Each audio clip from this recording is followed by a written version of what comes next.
Hello students, मेरा नाम है उमा और मैं हूं आपके अपने चैनल द माइंड रूट से।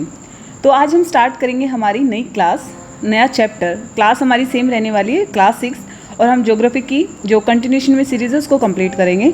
आज का जो हमारा चैप्टर रहने वाला है वो रहने वाला है major domains of the earth. तो स्टार्ट करते हैं उसको। तो हमारे मेजरली कितने हैं? 4 डोमेन्स हैं।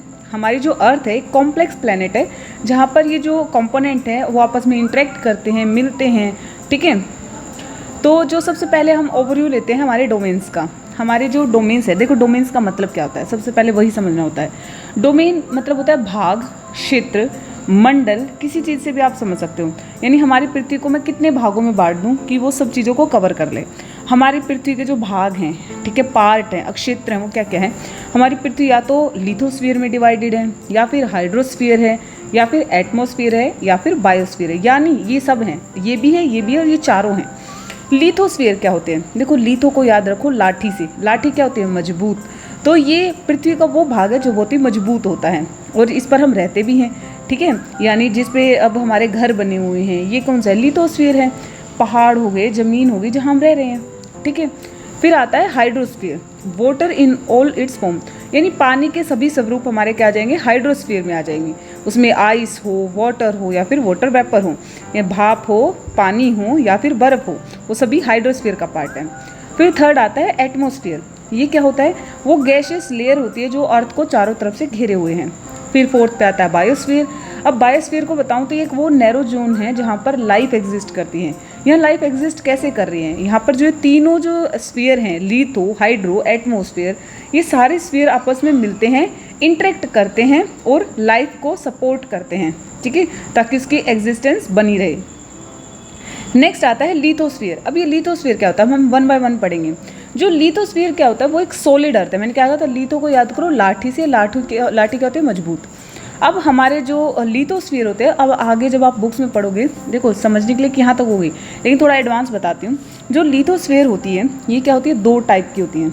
ठीक है, ये इसके 2 डिवीज़न हैं।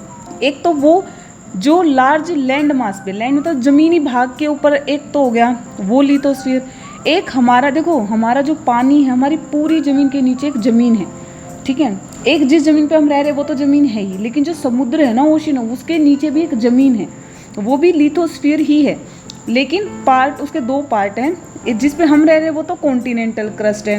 पहले बताती हूँ, जो भी ये ज़मीनी भाग यानी जो भी ये चीज़ है ना हमारे, जब तुम अर्थ के बारे में पढ़ोगे तो सबसे ऊपर अर्थ के सबसे आउटर में जो लेयर है वो क्रस्ट होती है। उसको क्या बोलते हैं? हम क्रस्ट बोलते हैं। ये देखो, ये क्या है? क्रस्ट है। ये क्या है? क्रस्ट है। ठीक है, हमारी जो अगर हम अर्थ बनाते हैं, अर्थ के जो सबसे ऊपर है वो क्रस्ट है। ठीक है, उस क्रस्ट के ऊपर अब पहाड़ हैं, कहीं समुद्र है, तो समझ रहे हो? यानी क्रस्ट सबसे ऊपर है। ठीक है, उससे ऊपर फिर ये पहाड़, ये अलग अलग ये ज्योग्राफिकल स्ट्रक्चर्स आ जाएंगी, लेकिन नीचे तो क्या है? हमारी क्रस्ट है। ठीक है, अब वो क्रस्ट 2 टाइप की होती है। ठीक है, अगर उस क्रस्ट के ऊपर पहाड़, लैंड मास, ये सब है तो उसको बोलते हैं कॉन्टिनेंटल क्रस्ट। अगर उसी क्रस्ट के ऊपर वाटर बॉडीज़ हैं, लाइक ओशियन है, रिवर है, कुछ भी हो, तो उसको हम बोलते हैं ओशियनिक बेसिन या फिर ओशियनिक क्रस्ट। इतना समझ में आया? तो लिथोस्फीयर समझ में आया, द सॉलिड अर्थ। ठीक है, नेक्स्ट आता है हमारा 7 कॉन्टिनेंट्स, क्योंकि कॉन्टिनेंट्स भी तो हमारे लिथोस्फीयर पे ही हो गए। तो हमारे वर्ल्ड में पूरे 7 कॉन्टिनेंट्स हैं, यानी जिनको महाद्वीप बोलते हैं। 7 महाद्वीप है। जो सबसे बड़ा है उसको बोलते हैं एशिया। जो इंडिया है, हमारा भारत है, वो एशिया महाद्वीप का एक पार्ट है। ठीक है, ये सबसे बड़ा कॉन्टिनेंट है। फिर आता है अफ्रीका। अफ्रीका के 2nd लार्जेस्ट कॉन्टिनेंट है। ठीक है, फिर थर्ड पे आता है नॉर्थ अमेरिका। खुद देखो, सबसे बड़ा Asia, Africa, north America, south America, फिर हमारा अंटार्कटिका आ जाएगा, ये रहा, और फिर यूरोप, एंड देन लास्ट में सबसे ऑस्ट्रेलिया, सबसे स्मॉलेस्ट, और इसको आइलैंड कॉन्टिनेंट भी बोला जाता है। क्या बोला जाता है? Island continent. ठीक है, नेक्स्ट आता है द ब्लू प्लैनेट। अब हमारे प्लैनेट को ब्लू प्लैनेट क्यों बोलते हैं? क्योंकि ये 71% किससे बना होता है? वाटर से। वही 29% ये लैंड पार्ट है। Because the vast amount of water earth looks like blue from the space. Space से नीली दिखती है। ठीक है, अब आ जाओ हाइड्रोस्फीयर। हमारे हाइड्रोस्फीयर मतलब जो वाटर बॉडीज हैं, हमारे पास 5 समुद्र हैं, मतलब ओशियंस हैं। ठीक है, उनके नाम क्या क्या हैं यही दिखाते, रुको तुम्हें, पिछली इमेज से गिरा। सबसे पहले आता है हमारा पैसिफिक ओशियन। देखो ये मैप है। ठीक है, मैप एक ऐसे स्ट्रक्चर है, हमने पिछली क्लास में पढ़ा था।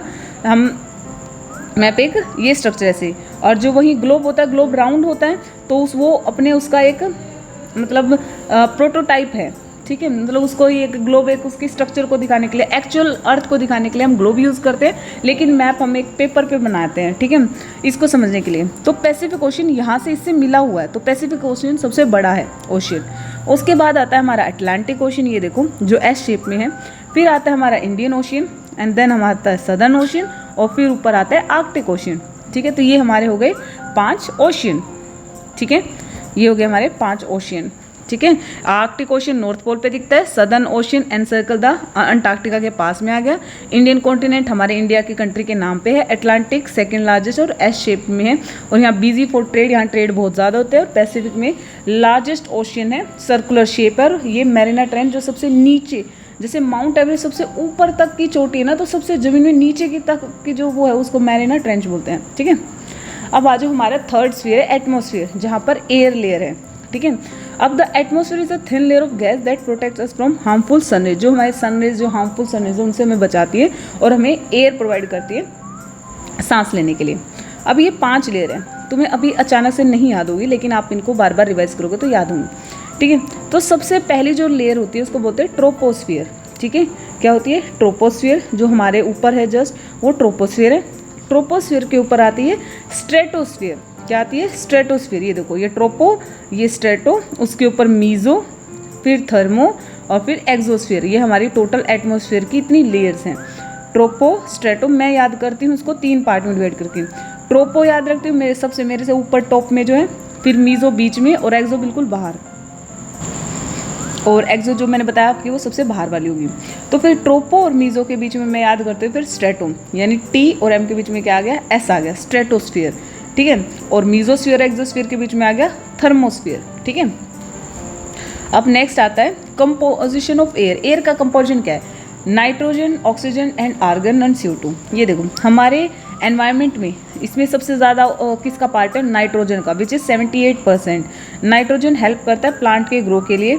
फिर आती है ऑक्सीजन 21%, जो हमारे लिए एसेंशियल है। फिर आते हैं आर्गन, CO2 1%, जो और भी इसमें मतलब अलग अलग गैसेज होती हैं, ठीक है।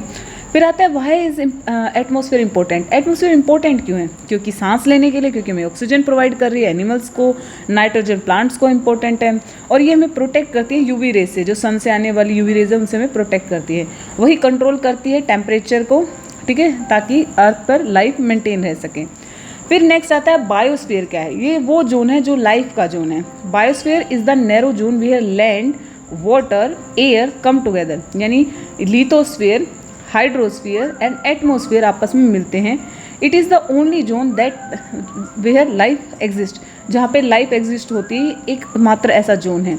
इट इंक्लूड्स एवरीथिंग, इसमें सब कुछ इंक्लूड होता है, एक टिनी बैक्टीरिया से लेकर एक छोटे से जायंट एलिफेंट और ह्यूमन तक, इसमें सब इंक्लूड होता है बायोस्फीयर के अंदर। इसके अंदर 2 किंगडम होते हैं, प्लांट किंगडम और एनिमल किंगडम, ठीक है। अब रिव्यू करते हैं क्लास को। अब अगर आपको क्लास समझ आई है तो आपको इन सभी का आंसर कमेंट सेक्शन में देना है। तो ये है हमारे आज के question. Name of the 4 major domains of the earth. वही सेकंड रहने वाला है, which continent is known as the island continent, why is earth called the blue planet, and what are the 2 major gases in the atmosphere. तो मिलते हैं next video में, तब तक अपना ध्यान रखें।